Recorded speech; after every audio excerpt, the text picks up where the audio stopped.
Déficit de livraison des doses de vaccins, mais il y a également un besoin de combler parfois un échec dans la prise de rendez-vous. Le gouvernement a lancé différentes opérations de vaccins, Vaccibus à Nancy, que l'on a découvert cette semaine, à Paris, également dans le 20e arrondissement. La mairie, eh bien, vous allez le voir, a mis en place une opération de porte-à-porte. Reportage Jules Longchamp et Loïc Wex. Étage après étage, à chaque appartement, c'est la même proposition des équipes de la mairie.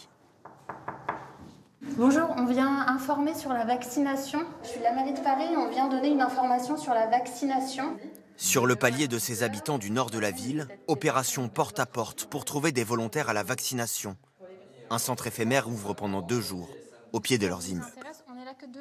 Il faut un certificat médical, non? Vous irez vous faire vacciner demain après-demain? Oui, je vais voir. En 4 heures, cette équipe frappe à plus de 200 portes. C'est tout un quartier populaire qui est concerné. L'idée, c'est d'aller les voir directement pour leur donner l'information et qu'ils puissent très facilement en fait, avoir accès à la vaccination, parce que parfois ça peut être un peu compliqué pour certaines personnes de prendre rendez-vous avec Doctolib. Là, c'est simple, en fait, c'est sans rendez-vous. Dans le bâtiment voisin, beaucoup d'habitants sont plus sceptiques.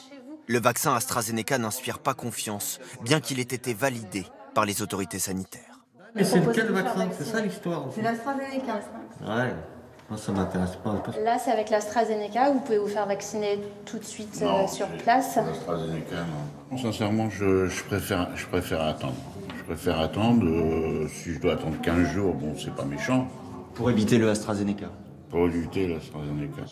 Dans les immeubles ou sur le marché, un seul but, convaincre le public prioritaire de se faire vacciner. Hervé Richer a été séduit. Direction le centre de vaccination, même s'il n'est pas prioritaire. Moi j'ai 64 ans, j'ai un peu d'embonpoint. Il vaut mieux tenter, mais rester en vie surtout.